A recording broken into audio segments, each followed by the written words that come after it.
Em seu artigo do dia 27/7/2021 para o jornal La Repubblica, Donatella Di Cesare começa dizendo que o Green Pass não é uma medida discriminatória.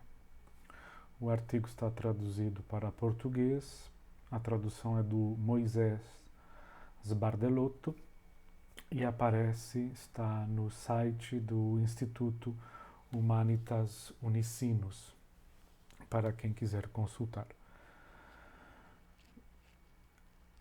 O artigo começa então dizendo que o Green Pass, curioso este uso em língua italiana de uma expressão em inglês, que o Green Pass, que o passaporte verde, que o passe verde, o passaporte vacinal, não é uma medida discriminatória. Ora, o Green Pass, o passaporte vacinal, é uma medida discriminatória. Então, estamos de entrada diante de um problema que é aquele de como distinguir, como separar, o que é o próprio problema da palavra discriminar, como distinguir, fazer a diferença entre o que é uma discriminação e o que não é uma discriminação, e se há ou não diferentes, digamos, gêneros de discriminação.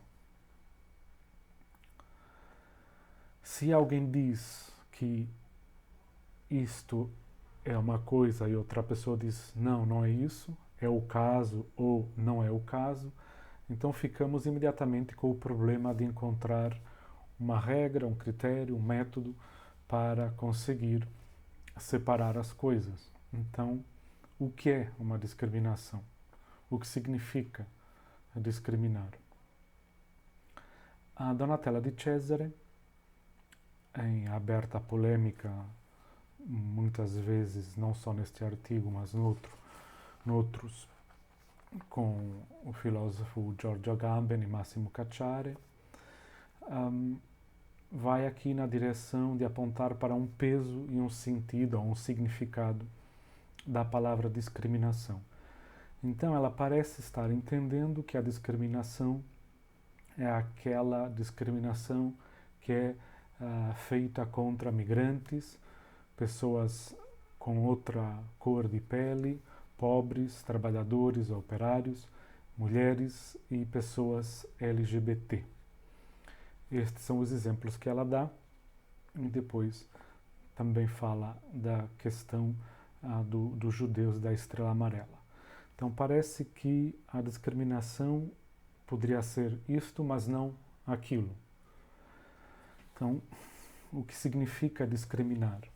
Se escavarmos na própria língua, discriminar, vemos até que provavelmente a palavra crime tem a mesma raiz que a palavra discriminar.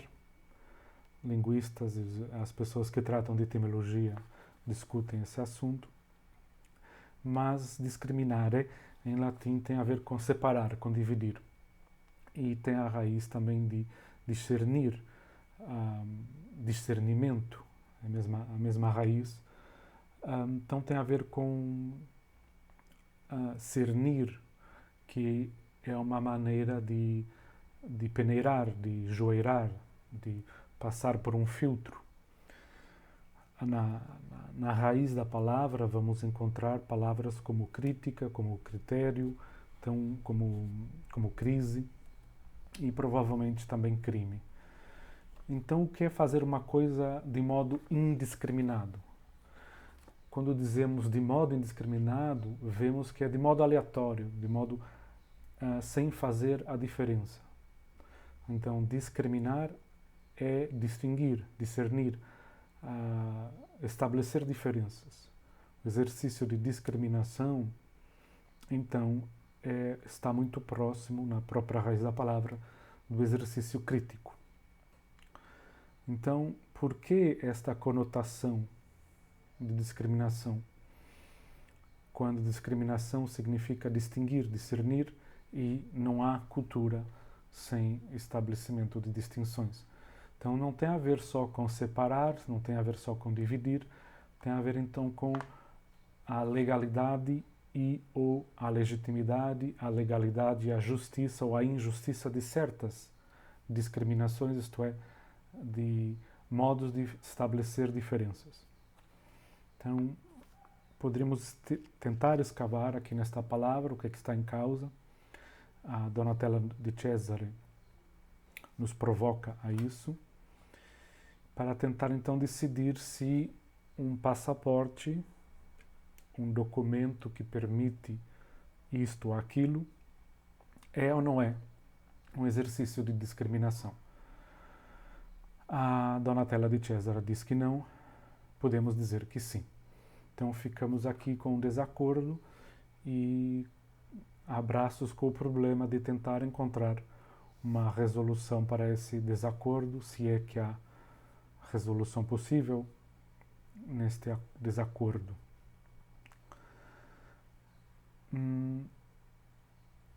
O passaporte vacinal então distingue entre, obviamente, quem está vacinado e quem não está. Isso é evidente. A questão então não é só fazer a diferença entre uma coisa e outra coisa, quem está vacinado e quem não está vacinado, mas a legitimidade, a justiça ou a injustiça dessa discriminação, desse discernir, desse peneirar, desse joeirar entre uma pessoa e outra pessoa. Quem pode passar, quem não pode passar. Então, qual a legitimidade ou qual a injustiça ou a justiça dessa diferença? É este o problema com que nos deixa de entrada este artigo e toda esta situação pandêmica em que estamos vivendo. Se tomarmos a palavra discriminar só neste sentido de separar, então é evidente que o passaporte vacinal é uma discriminação porque distingue, separa, divide. Uns para o lado, outros para o outro. Se formos a certos eventos, se tentarmos ir a certos eventos, por exemplo, um concerto ou outras coisas, não poderemos passar. Então, há um modo de fazer a diferença, de distinguir. Então, a questão é qual o critério para que esta distinção seja ou não seja não só legítima, isto é, de acordo com a lei, mas também justa. Então, o direito às vezes pode ser injusto. Então, não é só suficiente apontar para a legitimidade, temos que tentar então escavar qual ou quais os critérios para que uma medida discriminatória possa ser justa ou injusta. A nossa vida humana está sempre exercendo juízos. Não há vida humana sem exercício judicativo. A questão é o acordo ou desacordo com os critérios, com as regras que fazem, que dão base ou fundamento a esse exercício judicativo. E é aqui que o desacordo pode estar, porque, por exemplo, talvez não seja a mesma coisa não poder ir trabalhar sem um passe vacinal que não poder ir ver uma ópera ou um espetáculo qualquer.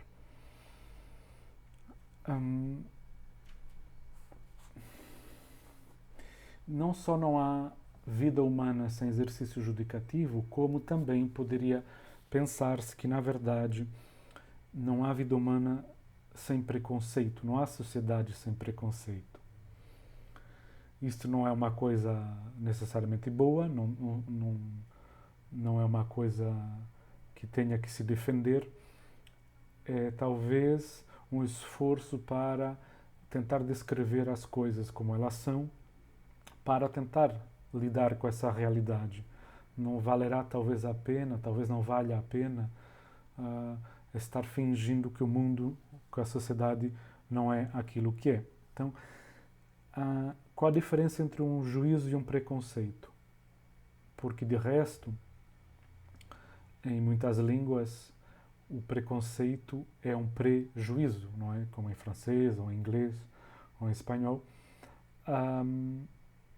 é um juízo prévio. Então, um preconceito é um juízo prévio. É um juízo que já foi emitido previamente antes deste caso, antes de um caso concreto, antes de estar diante de uma singularidade, de uma situação, de uma pessoa, de uma obra, qualquer coisa. A nossa vida é um exercício judicativo constante e há uma certa ilusão de podermos eliminar os preconceitos da nossa vida e da vida das sociedades. Talvez não se possa arrancar os preconceitos da nossa vida porque eles nos são muito úteis. Não quer dizer que sejam bons, não é a mesma coisa. Mas então o nosso exercício talvez o exercício crítico do pensamento seja de não aplicar preconceitos, mas tentar chegar a juízos. Talvez seja uma das diferenças entre opiniões e pensamento. Isto para dizer o quê, então? Que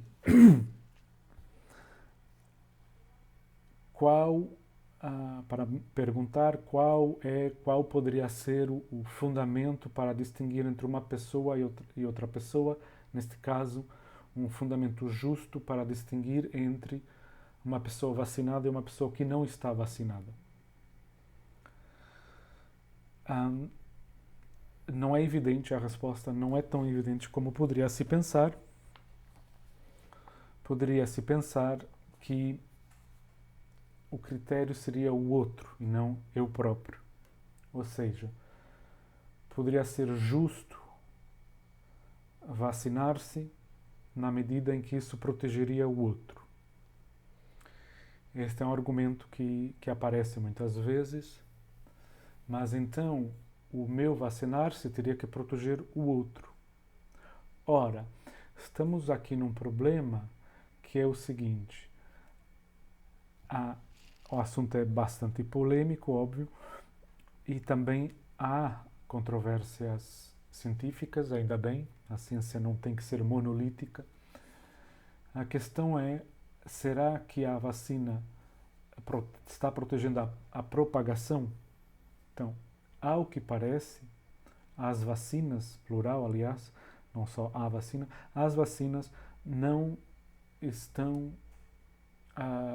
impedindo completamente a propagação. Estão ajudando, estão contribuindo e muito para que não haja casos tão graves e para que haja menos mortes. Então a vacina não está protegendo a infecção, a passagem do vírus. E isso teria que está sendo estudado, mas é aqui que está um dos nós do problema, que é a vacina, se eu me vacinar, está me protegendo a mim de ter um desenvolvimento mais grave de doença e chegar até ao falecimento. Mas não está impedindo de passar o vírus para outra pessoa. Então isso é importante por quê? Porque se for o caso, se assim for, se vier a verificar-se que é assim, que este é o caso, que a vacina não está impedindo a propagação dos vírus, então o argumento de é para proteger o outro não está servindo. Por quê? Porque não está a vacina atuando como uma barreira entre eu e outro. Está atuando como uma barreira para que eu não fique gravemente doente. Então o apelo ao critério do outro não é um critério que possa ser associado imediatamente, por enquanto, no estado em que estão as pesquisas relacionadas com a vacina e com a propagação. Não pode, esse vínculo não é um vínculo causal, não há uma passagem entre causalidade científica aqui e moralidade. Essa passagem não existe aqui. Então é preciso cuidado com esse argumento, porque ele não tem fundamento científico.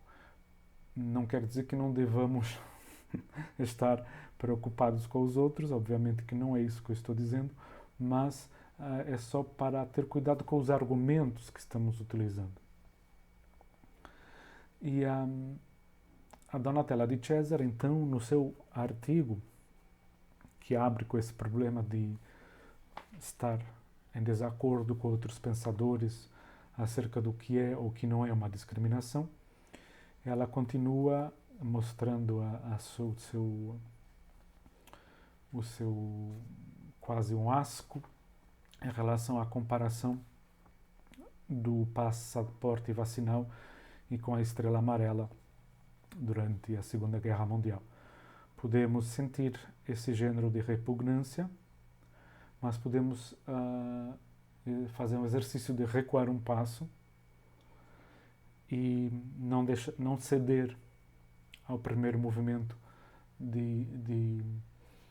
não, é mais do que desconforto, de repugnância em relação a essa comparação, e tentar então perguntar, não só no primeiro tempo, o que é uma discriminação, mas no segundo tempo perguntarmos o que é comparar, o que é equiparar, o que é estabelecer analogias.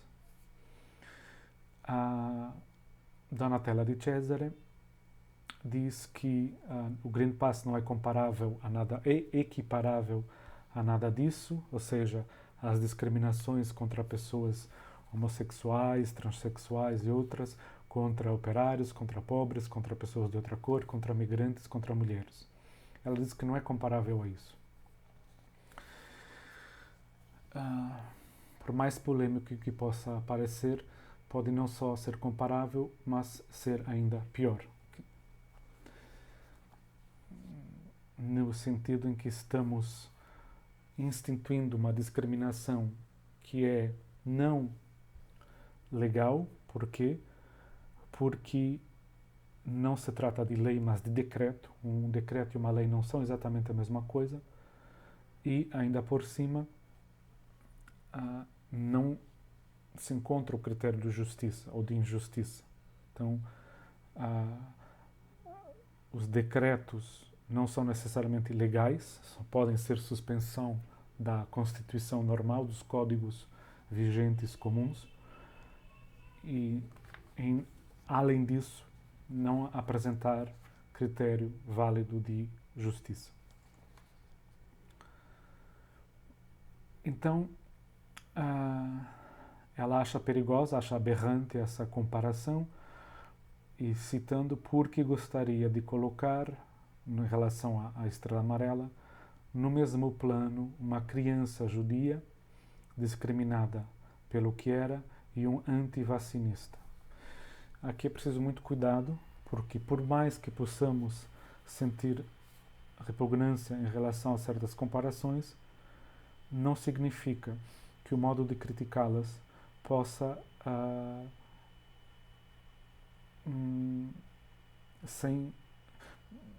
possa ser legítimo se for retórico. Aqui a Donatella Di Cesare diz criança. E isso pode ser, no mínimo, problemático, porque se ela acrescenta a criança ao argumento, então, coitadinhas das crianças, temos que protegê-las, não é? Então, é perigosamente retórico este uso, na medida em que não se trata só de crianças, mas de qualquer pessoa que tenha passado pelo que passou. Além disso, discriminada pelo que era. Eu não sei se é uma substância, se é uma essência do ser judeu, não sei.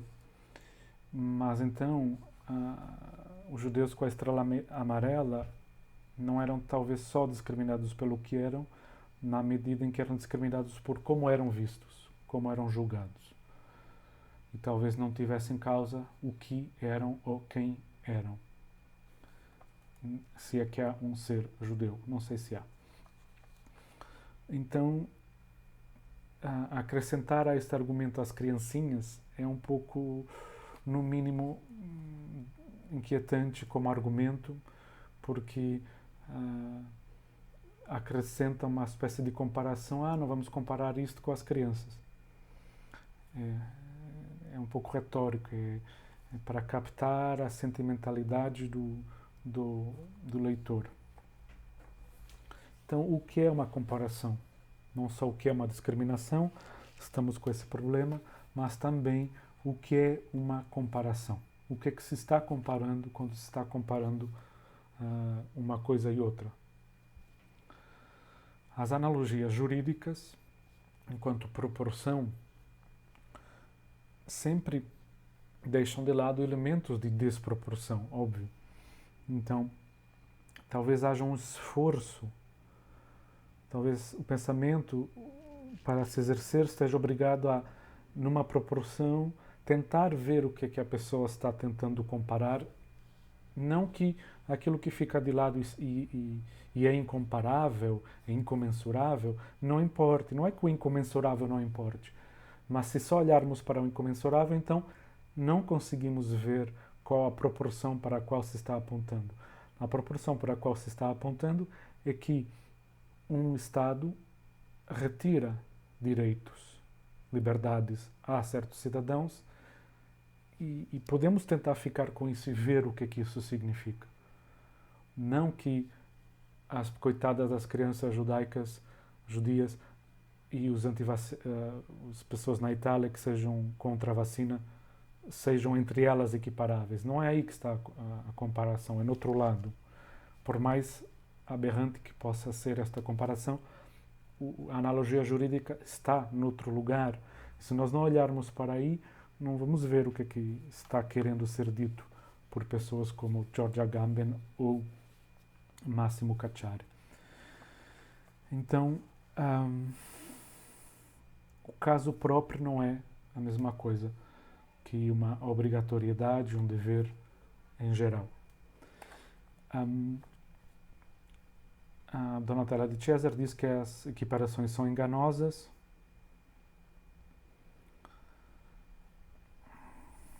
Sobretudo se não prestarmos atenção ao que está sendo comparado. E comparar talvez não seja a mesma coisa que equiparar no sentido de colocar no mesmo plano. Não é a mesma coisa no sentido exatamente a mesma coisa. Ipsis verbis, exatamente a mesma citação, o mesmo caso. É encontrar semelhanças. E talvez o pensamento não possa não operar assim. O pensamento talvez esteja obrigado a estar sempre encontrando equivalências que no limite não são identidades, não são mesmidades, se assim se pode falar. Não é a mesma coisa, mas não impede que não haja aspectos que apareçam de modo semelhante. Depois, a Donatella Di Cesare fala do grande esforço da ciência. O pensamento talvez não esteja aqui para aplaudir.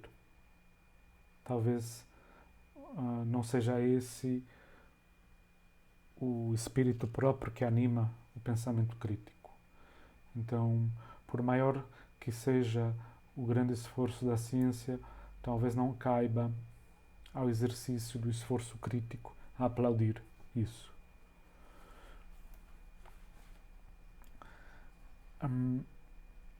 E claro, a própria Donatella Di Cesare diz que isso não significa que não se possam e não se devam discutir os resultados da ciência e, sobretudo, suas traduções tecnopolíticas, o que denota uma certa atenção para o problema.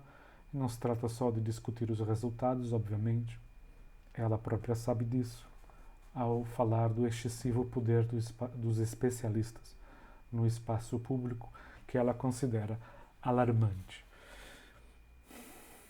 Então aqui ficamos intrigados. Ela vê que há qualquer coisa de alarmante, mas talvez esteja apontando para outra direção. A possível redução do cidadão a paciente. Então aqui vemos o problema voltar. Um dos problemas, que é a diferença entre possível e efetivo. Não temos que seguir necessariamente a linha de pensamento de Agamben e outros. Mas aqui está um dos grandes problemas, que é considerar o cidadão, o indivíduo, uma pessoa qualquer, como possivelmente, potencialmente paciente e doente, e não como efetivamente paciente e doente. Qual a diferença entre uma coisa e outra? É que um exercício da nossa convivência que pressuponha que o outro é um foco de contaminação é um preconceito e não um juízo. Por exemplo, casos que eu vi com os meus olhos. Numa máquina para, como se chama, para pagar no supermercado. Aquelas máquinas de autoatendimento que a pessoa passa o produto e paga com o cartão. Num supermercado havia uma fila para pagar o produto com autoatendimento, passar na máquina com aqueles leitores de códigos de barras, e havia o álcool em gel na entrada para esse recinto dessas máquinas.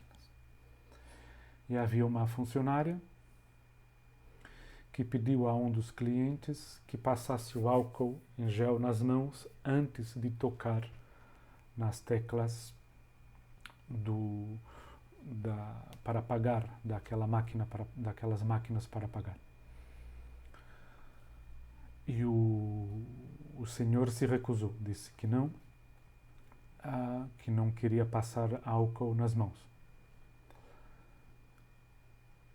Aí a empregada da loja, do supermercado, disse, a discussão foi longa, mas esta frase é importante: você vai contaminar os outros. Podemos discutir sobre as razões que levaram aquele homem a não querer passar o álcool em gel nas mãos, por mais discutível que isso seja, mas o foco também pode ir centrar-se naquela frase: você vai contaminar os outros. Aquela empregada do supermercado, aquela funcionária, naquela frase pressupôs que aquele homem, para contaminar os outros, tinha que estar ele próprio contaminado, não é? Então,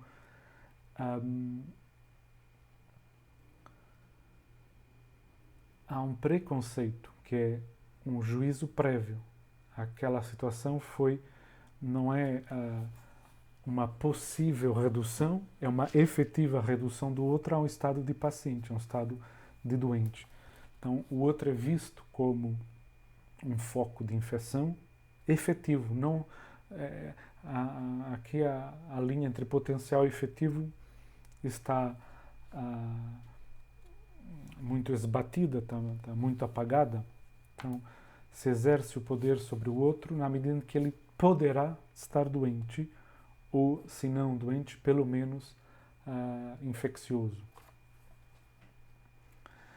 Numa outra situação, num café, estava numa mesa um moço e uma moça, e numa outra mesa, a uns metros de distância, um senhor e uma senhora um pouco mais velhos.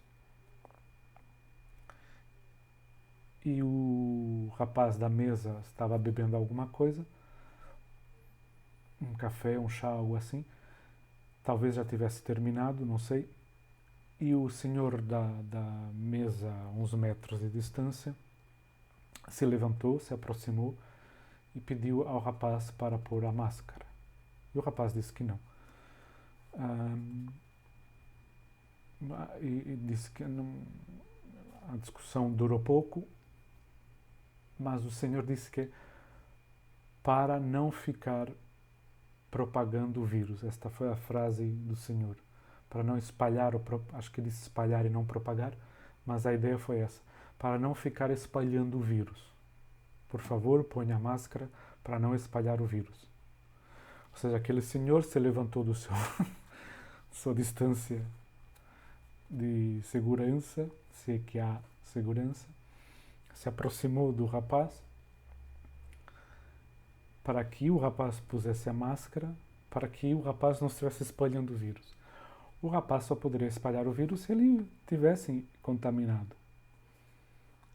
Então é aqui que está um problema sério, isto parece anedótico, mas não é, que é considerar o outro como efetivamente contaminado ou doente, quando isso é uma possibilidade, uma potencialidade. Então o que é... Isto parece quase ridículo, patético, mas não é. Aí a Donatella di Cesare diz que nós não vivemos num regime despótico. Então já ficamos com alguns problemas que seria bom discutir, estes que já vimos antes. Agora acrescenta-se o problema do que é ou não é um regime, neste caso, que ela diz que não é despótico. Diz que vivemos em uma democracia que deve ser salvaguardada. Ela está falando da Itália. Temos que perguntar em cada caso, tanto no caso italiano quanto aqui no brasileiro ou outros, qual o regime em que se vive e então o que é ou não é uma democracia, em que medida que a democracia aceita ou não aceita, tolera ou não tolera, é capaz ou não é capaz de aguentar o que está acontecendo.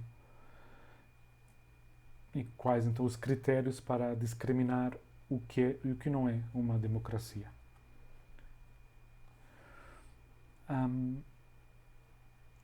Fala de riscos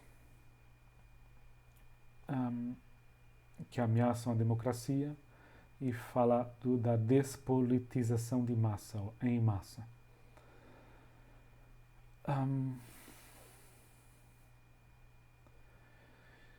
A democracia e a política, talvez, por mais estranho que possa parecer, sejam sempre, sob algum aspecto, não uma questão de massa, mas sempre de minorias. A questão da vigilância, a Donatella di Cesare continua, se agudizou, então ela percebe que há aqui um problema, evidentemente, será um desafio. Ela utiliza o futuro, ou pelo menos na tradução está o futuro, não me lembro como está no original. A questão da vigilância, então, se agudizou, será um desafio. Não será, já é e já era. Pois dificilmente se poderá abrir mão do rastreamento. E aqui ficamos perplexos. Ou podemos pelo menos ficar perplexos, porque a própria Donatella di Cesare está dizendo que não poderá, ou dificilmente se poderá abrir mão do rastreamento. Então, talvez, se não se poderá abrir mão do rastreamento, seja bom tomar em mãos esse problema. E depois diz assim: mas nós já não somos vigiados por motivos bem mais fúteis, por um capitalismo que há muito tempo nos impõe formas de vida. Então aqui fala de um capitalismo que nos impõe formas de vida, e se nós já somos... É muito perturbante este argumento. Então, se o capitalismo já nos impõe formas de vida, por que não mais uma que viria das medidas de proteção? É muito estranho este argumento. Não sei se é um argumento, mas aqui a retórica arrisca-se a ser assustadora. Mas, além do elemento retórico, há um elemento interessante aqui, que é a questão do capitalismo, como se o capitalismo estivesse de algum modo fora. Ou seja, as medidas que estão sendo tomadas na Itália, mas não só na Itália, porque muitas são parecidas, de algum modo seriam de uma cultura de esquerda, ao passo que aqueles ou aquelas que protestam em relação à imposição da vacina seria uma cultura de nova direita. Então, mas aí nós ficamos com um problema lógico, que é os governos que estão tomando estas medidas, será que são todos de esquerda? Em que medida é que estas medidas poderiam ser consideradas como de esquerda ou de direita? Teria que ser assim a forma do argumento. Se este Estado é de esquerda e toma esta medida, e este Estado é de esquerda, de direita, desculpa, e toma a mesma medida, então ficamos com um problema. A medida não tem a ver com a forma esquerda-direita, mas com outra coisa. E aqui talvez que está um dos problemas da situação pandêmica atual, é que tanto esquerda e direita estão talvez englobadas num problema que as excede ou que as precede. Então, vemos que um dos problemas que está em causa é a imposição de formas de vida. Isto fica muito evidente. E depois a Donatella Di Cesare diz alguma coisa, no mínimo, inquietante. A ideia de que somos livres e autônomos é ingênua. Talvez seja. Giorgio Agamben e Massimo Cacciari talvez estejam de acordo, talvez vão até mais longe, mais ou menos que ingênua, diriam eles. Mas sem essa ideia, talvez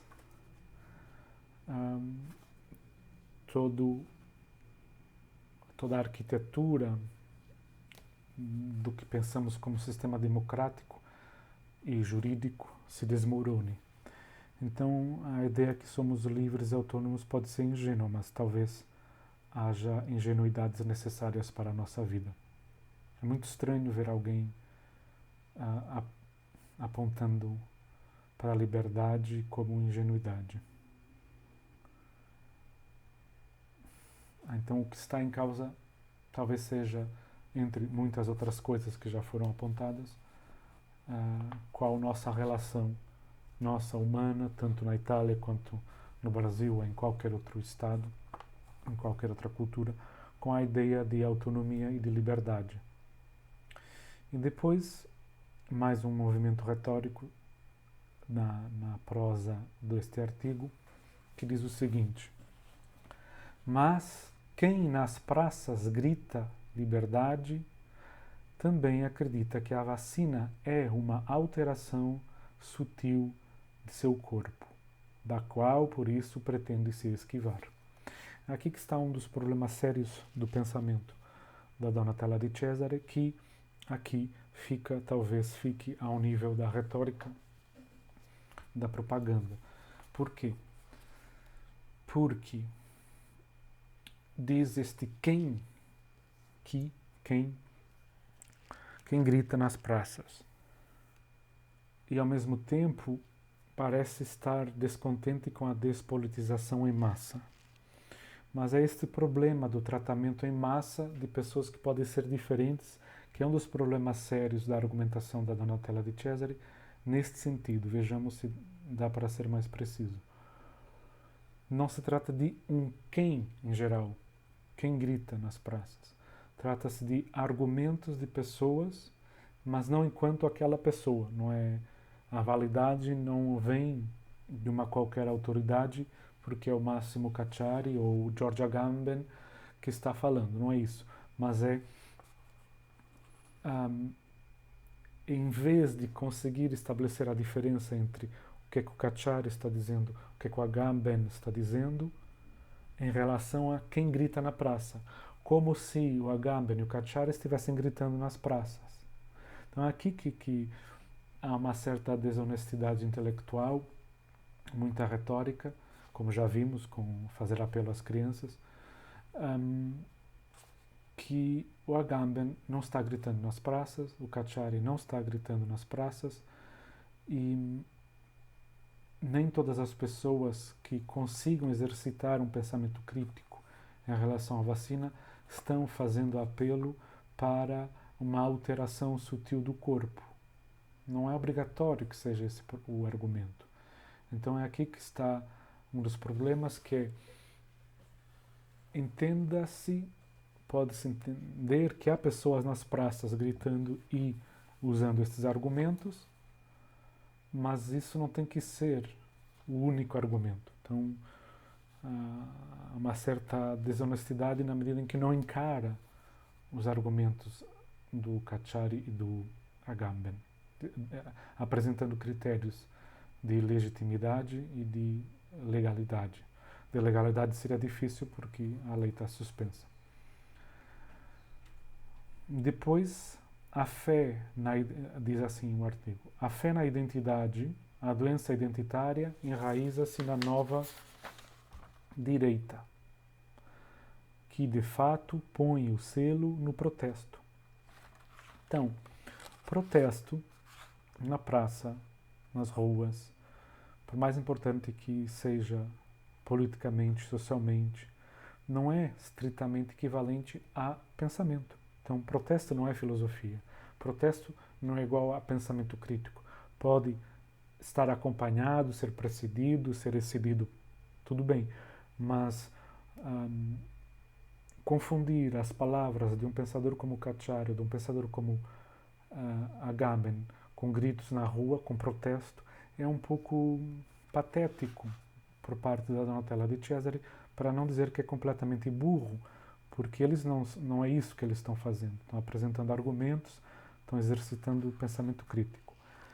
E então há aqui uma fé na identidade, uma doença identitária, que pode ser muito grave, esta doença identitária, esta fé na identidade, mas isto não toca todos aqueles que estão tentando pensar criticamente o que está acontecendo, que estão tentando não aderir a tudo o que provenha do governo, seja o governo brasileiro, seja o governo italiano ou outro.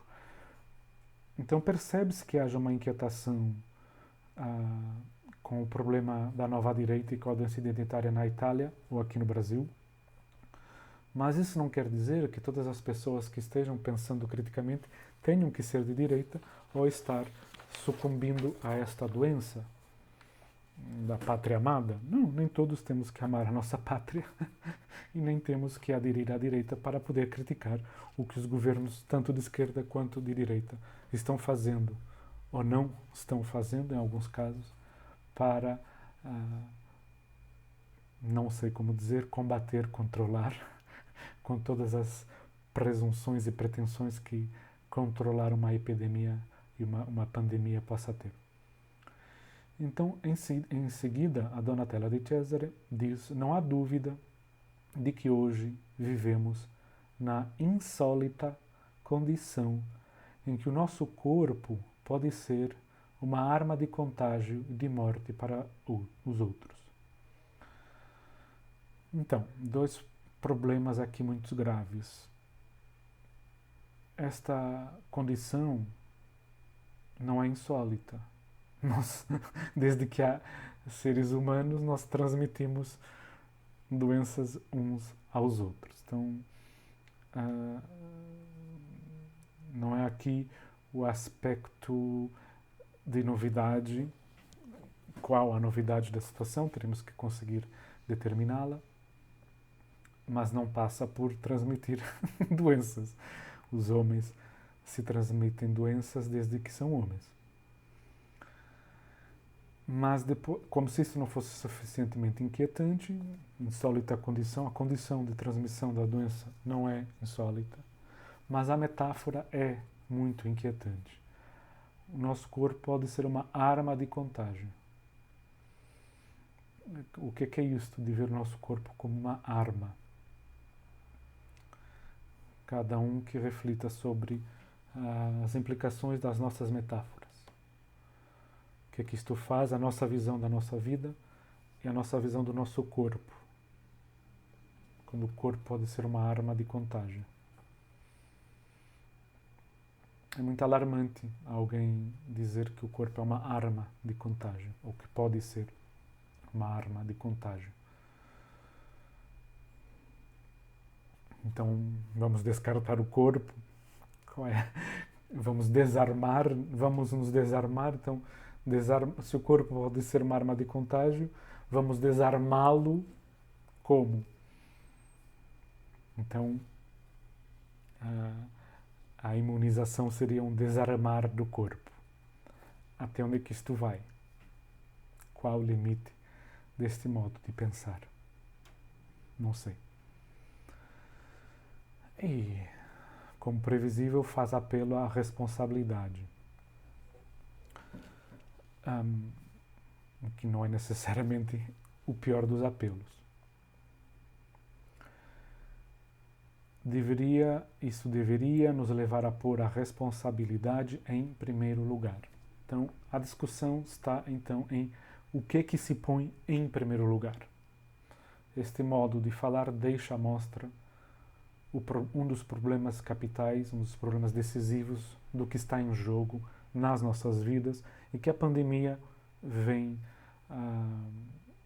a dar relevo a isso, faz sobressair aquilo a que damos proeminência, aquilo a que deixamos tomar a dianteira.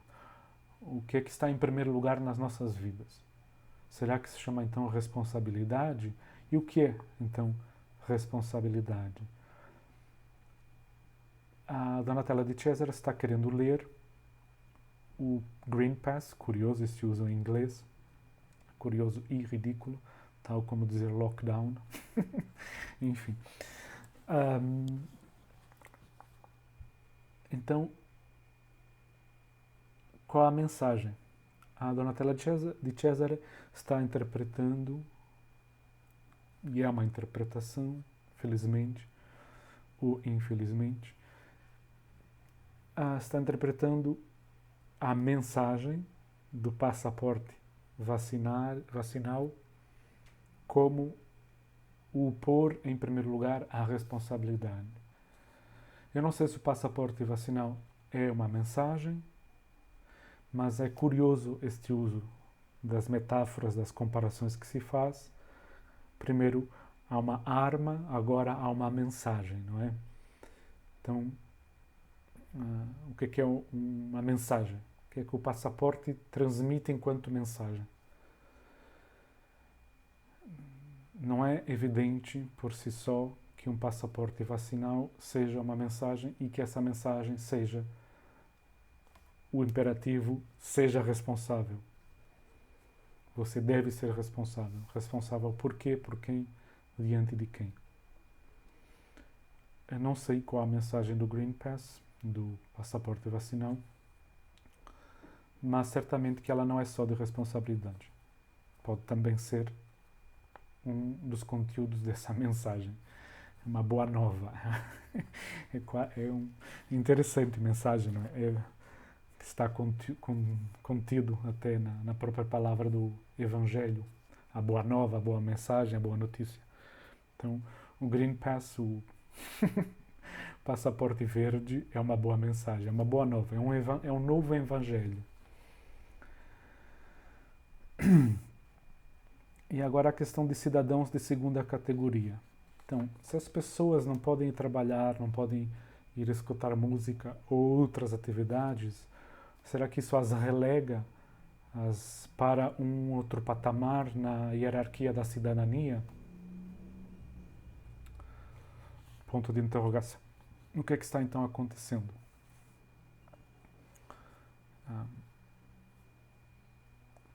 E diz que então, para Donatella Di Cesare, a discriminação está entre quem tem o privilégio, ou quem teve o privilégio, e quem ainda está exposto. É curioso este modo de falar, por quê? Porque expostos estamos todos nós, mesmo que estejamos vacinados. E a palavra privilégio pede também que escavemos nas suas raízes, ou que escavemos a terra à procura de suas raízes. Expostos estamos todos, e as vacinas talvez não estejam, nem possam, por enquanto pelo menos, não nos expor. Não há vida sem exposição, sem arriscar, sem risco, sem insegurança, sem inquietação. a questão é esta, pareceria que agora tomamos a vacina e já não estamos expostos. Ora, estamos. Até prova do contrário, a vacina, por mais que esteja ajudando, não está impedindo completamente a circulação, como se diz, do vírus, a sua propagação. Então, a questão com que termina este artigo é a de que agora seria então a hora de se mobilizar pelo direito à vacina para os outros.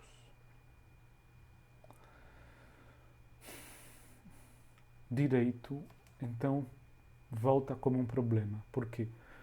Porque se estamos fazendo apelo ao direito, então teríamos que ter cuidado com os decretos que contrariam a Constituição.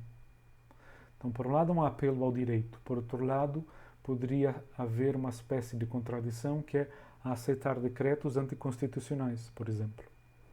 Por exemplo, ter o direito a não é a mesma coisa que ter a obrigação. Então, o que é ter um dever em relação a ter um direito? O que é ter uma obrigação em relação a ter um direito? Uma coisa é lutar por acesso à medicina. Uma outra coisa é impor isso a si próprio ou aos outros. Então, a mobilização pelo direito à vacina está se tornando uma mobilização total, no sentido desta promiscuidade técnica, trabalho, a metáfora da guerra como das armas volta, em que numa espécie de conflito planetário há uma imposição a todos. Então, estas boas intenções de se mobilizar pelo direito dos outros pode estar se tornando numa espécie de mobilização total técnico-científica, político-capitalística, como imposição de formas de vida. Então aqui que está o problema, um dos problemas, que é este artigo tem, entre outros méritos, o mérito de nos deixar abraços, de nos deixar entre as mãos a dificuldade de distinguir entre direito e dever e direito e obrigação. O que é um direito que se impõe, que é ter direito a e não exercer esse direito é uma coisa. Estar submetido à lei como imposição de ter que fazer isso ou isto ou aquilo não é a mesma coisa. Então, para conseguir justificar este direito para todos, suponho que aqui esteja a humanidade toda, estamos num problema que é um dos problemas que já estava aqui antes, mas que volta a aparecer, de tentar encontrar então critérios para globais, em tempos de globalização, encontrar critérios globais, em tempos de mundialização, encontrar critérios mundiais, o que é um verdadeiro desafio. Então este é o artigo da Donatella Di Cesare. Por mais que possamos compartilhar algumas inquietações, resvala muitas vezes em formas retóricas, não apresenta critérios de distinção ou não suficientes e o pensamento fica um pouco esfaimado, um pouco com sede, não saímos saciados desta retórica. Então talvez seja preciso continuar a discutir estes assuntos, mas pelo menos ter um mérito de apontar para questões fulcrais. Podemos passar aos próximos artigos instigantes da Donatella Di Cesare.